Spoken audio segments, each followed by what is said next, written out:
Olá, eu sou a professora Lívia Pugliese e nós vamos dar sequência aos nossos aprendizados sobre a imunidade inata nessa aula. A imunidade inata, ela atua logo nos primeiros momentos após o processo infeccioso.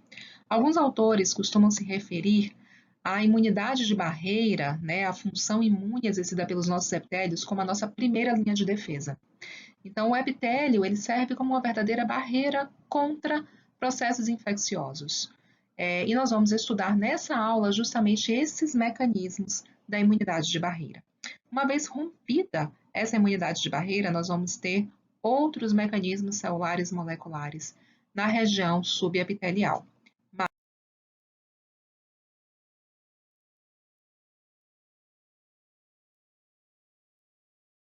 Nesta aula, nós vamos estudar, temos por objetivo de aprendizado compreender como esses epitélios de revestimento nos protegem. Quando nós pensamos em sistema imunológico, o tecido epitelial não é um tecido que vem rapidamente à nossa mente. A gente costuma lembrar rapidamente de anticorpo, de leucócitos, mas não de epitélio. Porém, os epitélios de revestimento exercem importantes funções imunológicas, importantes funções de defesa. Dentre elas, a proteção contra micro-organismos patogênicos, a captação de antígenos para o compartimento subepitelial e a tolerância aos micro-organismos comensais. Nós vamos começar nesta aula conversando sobre a função mais óbvia, que é de nos proteger contra processos infecciosos.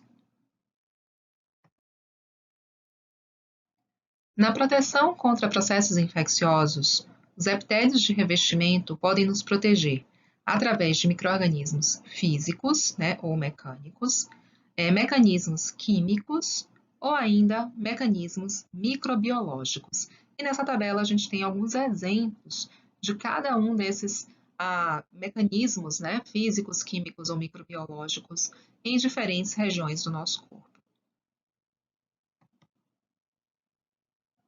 Vamos começar falando um pouquinho sobre a função mecânica, desses mecanismos físicos que os epitélios de revestimento possuem para nos proteger contra processos infecciosos. Existem diversos mecanismos físicos, ou mecânicos, pelos quais os epitélios de revestimento nos protegem. Vou citar alguns deles nesta aula. Um exemplo muito notável, presente em vários epitélios de revestimento, é a estratificação. A maioria dos epitélios de revestimento é estratificada. Nós vamos ter epitélios formados por múltiplas camadas, e essa quantidade maior de camadas, quanto maior for a quantidade de camadas de um epitélio, mais protetor ele pode vir a ser. Então, o epitélio estratificado, um micro-organismo vai ter uma dificuldade maior em promover um processo infeccioso, tendo que atravessar um epitélio estratificado do que um epitélio simples, por exemplo.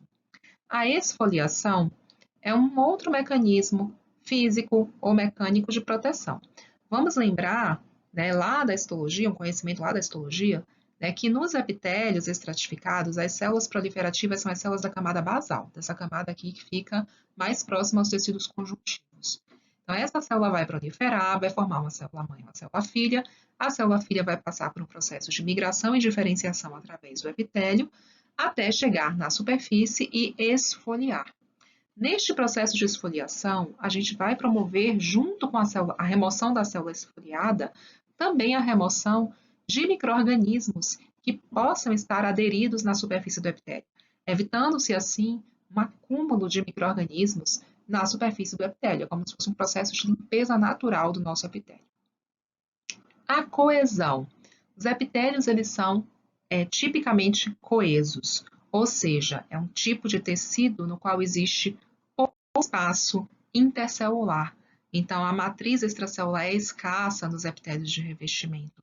Por quê? Porque as células epiteliais, os queratinócitos, eles estão bastante unidos uns aos outros através de junções adesivas, como os desmossomas, ou ainda através de junções oclusivas, que são aquelas que realmente vão barrar e diminuir a passagem, e diminuir a permeabilidade de um epitélio.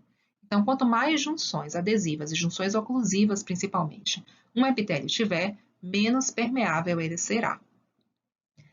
A gente ainda tem os batimentos ciliares presentes no epitélio respiratório, né? E o batimento ciliar, ele vai, então, fazer com que ele é unidirecional, né? Então, ele vai fazer com que partículas microbianas e não microbianas, elas sejam levadas, sejam conduzidas em direção à orofaringe para longe, portanto, do pulmão. É também uma forma de defesa, né, para evitar processos infecciosos pulmonares.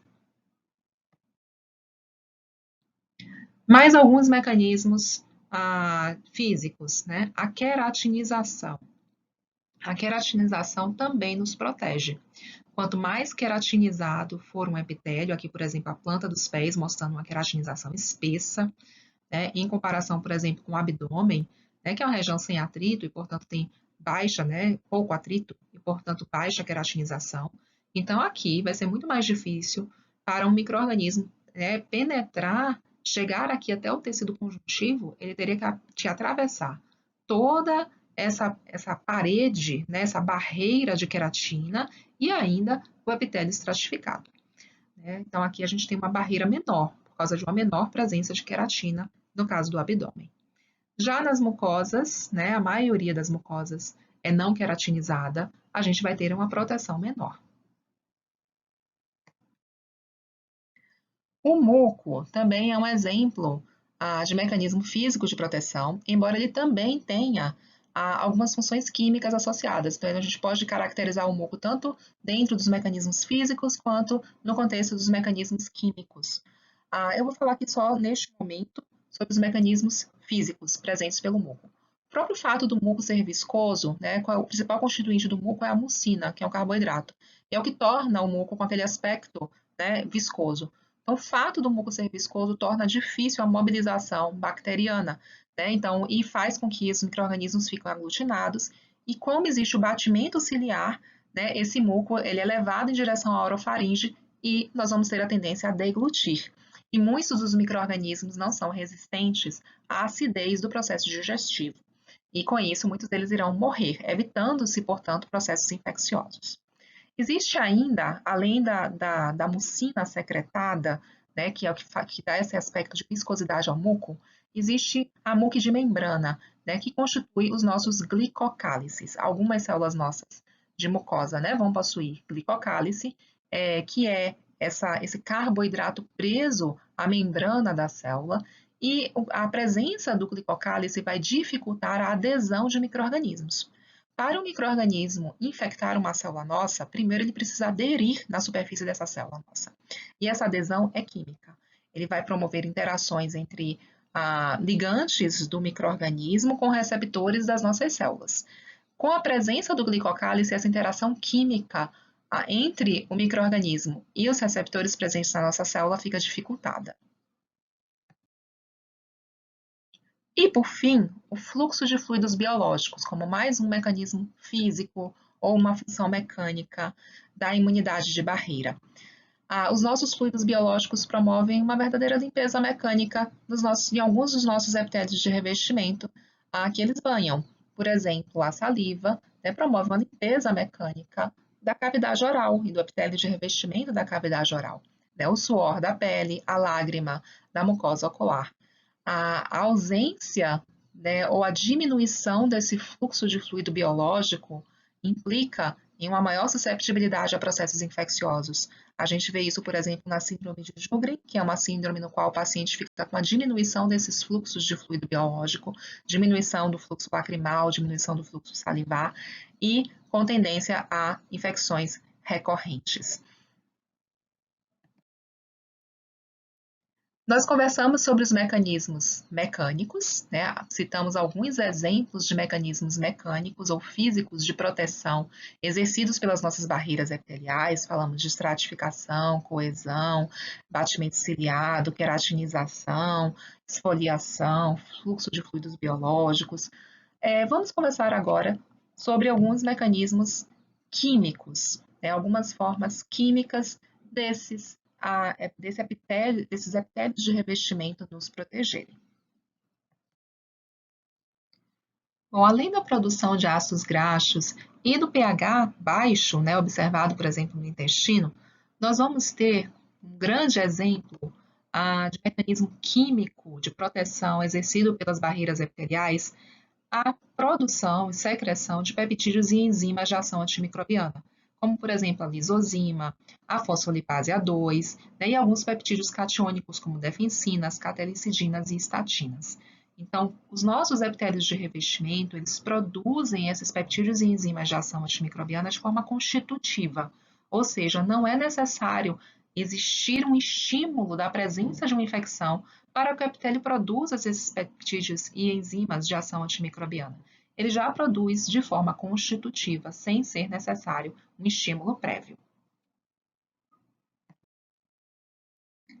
Conversamos então sobre mecanismos físicos ou mecânicos, mecanismos químicos, e agora a gente vai conversar sobre a função microbiológica, né, também chamada por alguns autores de biológica, de defesa das barreiras epiteliais.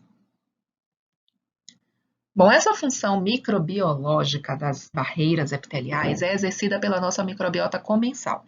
Os nossos epitélios de revestimento não são estéreis, eles possuem uma microbiota residente, uma microbiota comensal. Aqui a gente está observando ela representada neste esquema da pele, né? Aqui a gente tem a epiderme, que é o epitélio de revestimento da pele.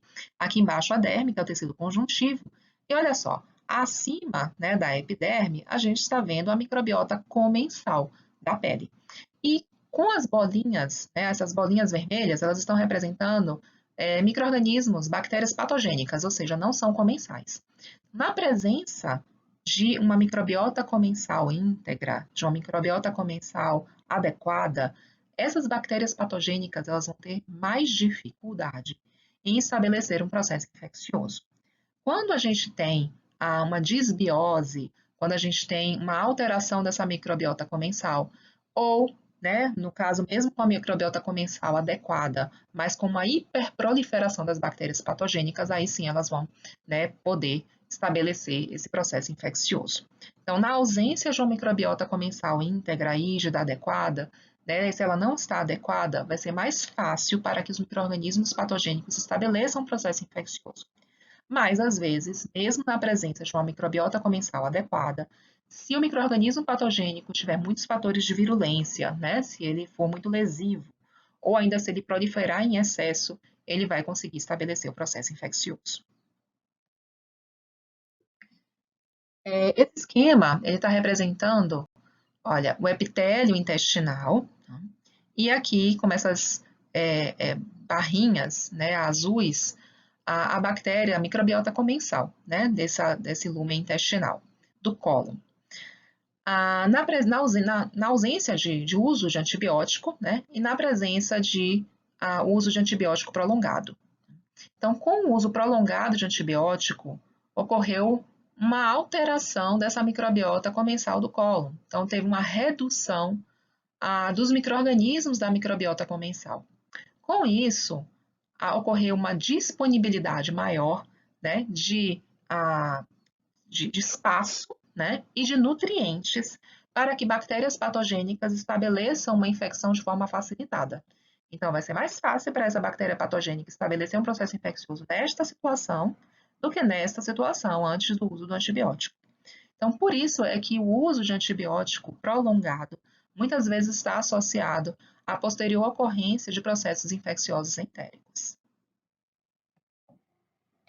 Então, nós conversamos sobre como as nossas barreiras epiteliais podem nos proteger contra micro-organismos patogênicos através de mecanismos físicos, químicos e microbiológicos. E eu quero conversar com vocês também agora sobre um outro aspecto que não está descrito naquela tabela, que é a presença e a função de alguns linfócitos intraepiteliais. Bom, a gente observa nessa imagem, que eu já mostrei em outras aulas para vocês, né, os elementos celulares da imunidade adaptativa, aqui no conjunto rosa, e os elementos celulares da imunidade inata, no conjunto lilás. E aqui a gente tem uma região de interseção, né, que são alguns elementos celulares que possuem características que a gente pode dizer que são intermediárias, né, que estão entre a imunidade inata e a imunidade adaptativa. São alguns linfócitos especiais, como chamados linfócitos T gama delta, as células NKT, né, que são as células T natural killer. Temos também os linfócitos B1, né, que se encaixam também nessa região intermediária, né, de células que, embora tenham origem linfóide, possuem características de funcionalidade das células da imunidade adaptativa, ou seja, de baixa especificidade. Bom, nas nossas barreiras epiteliais, nós temos alguns linfócitos intraepiteliais, ou seja, linfócitos que ficam ali entremeados com as células epiteliais. Alguns desses linfócitos intraepiteliais são linfócitos tradicionais, são células linfóides mesmo, B e T, né, convencionais, mas alguns deles pertencem a essa classe, né, de células linfóides com características de imunidade inata. Então, uma parcela desses linfócitos intraepiteliais são aqueles linfócitos T gama-delta. Né? Então, a gente pode dizer que eles participam como também um mecanismo de imunidade inata aí na barreira epitelial. Portanto, a gente conversou sobre como as barreiras epiteliais nos protegem contra micro-organismos patogênicos, e agora a gente vai conversar um pouquinho sobre essa outra função imunológica, que é como as barreiras epiteliais promovem a captação de antígenos para o compartimento subepitelial. Bom, vocês podem estar achando um pouco estranha essa função. Nós acabamos de estudar várias formas físicas, químicas, microbiológicas, né, que os epitélios têm de tentar manter o processo infeccioso lá fora. Né? E agora eu estou falando, né, de um transporte de micro-organismo através do epitélio para o compartimento subepitelial. E vocês podem estar se perguntando, poxa, mas isso não vai estar induzindo infecção, né, trazendo micro-organismo para o tecido conjuntivo? Bom, é que isso não é feito de forma aleatória. É feito de forma bastante controlada por células especializadas chamadas células M e tem por objetivo levar esses micro-organismos para o tecido linfóide, que aqui está representado com essa cor azulada. Tá? Então, nós temos alguns arranjos de tecido linfóide abaixo dos nossos epitélios de revestimento, tanto na pele quanto nas mucosas. Nas mucosas, esses arranjos são chamados coletivamente de malte, que é tecidos linfóides associados às mucosas. Então, é como se essas barreiras epiteliais elas estivessem transportando micro-organismos para o quartel-general, né, do nosso sistema imunológico, onde elas vão poder, esse micro-organismo pode ser capturado por células dendríticas, por macrófagos, fagocitado, processado e apresentado para os linfócitos da imunidade adaptativa. Quem faz isso, né, quem faz esse transporte através dos epitélios de revestimento para os tecidos linfóides subjacentes são essas células especializadas, as células M. Então, isso vai ser importante para que exista uma vigilância pelo sistema imune de que micro-organismos estão presentes ali na luz, né, das mucosas, nos nossos epitélios de revestimento. E no caso de micro-organismos patogênicos, isso pode possibilitar a ativação da imunidade adaptativa. E, por fim, a tolerância aos micro-organismos comensais. Bom, o nosso sistema imune ele tem que ser capaz de combater micro-organismos patogênicos, mas, ao mesmo tempo, tolerar a microbiota comensal. A gente não pode, a gente tem que ser capaz de separar o joio do trigo. Né? A gente não pode simplesmente considerar que tudo é micro-organismo, vamos promover sempre ativação, né, e resposta imune contra qualquer micro-organismo. A gente tem a maioria das nossas superfícies epiteliais possui microbiota comensal. A gente tem mais célula microbiana de microbiota comensal do que o nosso próprio total de células humanas. Então, nós temos uma grande quantidade de micro-organismos comensais coabitando, né, o nosso corpo. E a gente precisa tolerar essa grande microbiota comensal que nós temos. Nós não temos todas as respostas ainda de como é que o nosso sistema imune faz isso. Como ele é capaz de reconhecer e atacar micro-organismo patogênico, porém, ao mesmo tempo, tolerar a microbiota comensal. Existem alguns indícios. Um deles é que provavelmente existe uma diminuição da expressão de PRRs luminais. Então, lembrando, né, que os PRRs são os receptores para PAMPs. E o lumen é aquela região, né, que está voltada, né, para a região oca, né, a cavidade oral, né, a região oca do lumen intestinal, do lúmen do trato aéreo, né, do trato digestivo. Então, aqui seria a região luminal, representando aqui, né, e células do epitélio intestinal, por exemplo, tá? Então, aqui a gente está observando que esses PRRs, né, eles estão expressos no citosol, eles estão expressos aqui no polo basal da célula, que é aquele que está voltado para o tecido conjuntivo, mas estão ausentes ou com baixíssima expressão no polo luminal, que é onde fica a nossa microbiota comensal. Então, a microbiota comensal ela seria menos identificada, não ocorreria uma menor interação com PRRs e com isso não promoveria uma ativação de mecanismos de imunidade inata. Tá? Porém, se o microorganismo ele está dentro da célula epitelial, né, ou se ele chega até a região subepitelial, aí sim ele vai interagir com PRRs e vai desencadear respostas de imunidade inata.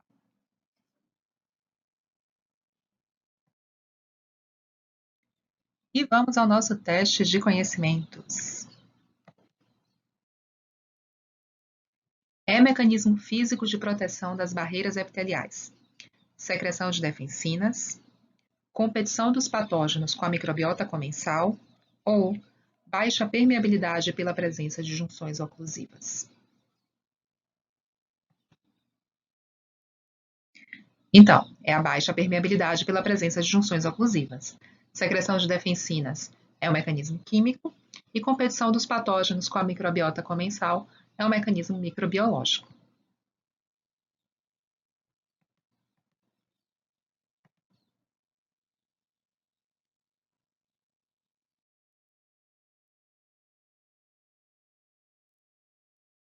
E a gente se despede com esse lindo GIF mostrando dois mecanismos físicos de proteção exercidos pelas barreiras epiteliais. É o batimento ciliado e a presença do muco. E agora você vai marcar aí no relógio 1 minutinho para você escrever, né, o nosso One Minute Paper. Quais foram os conhecimentos que você aprendeu na aula de hoje. E depois você retorna lá no início da aula para o nosso objetivo de aprendizado, para ver se você agora é capaz de responder ele. Né? O nosso objetivo de aprendizado da aula é o de que forma as nossas barreiras epiteliais nos protegem de infecções, de processos infecciosos. E além disso, vê se você também é capaz de responder quais são as outras funções das barreiras epiteliais, além dessa proteção contra infecções. Bom, espero que vocês fiquem bem e até a próxima aula.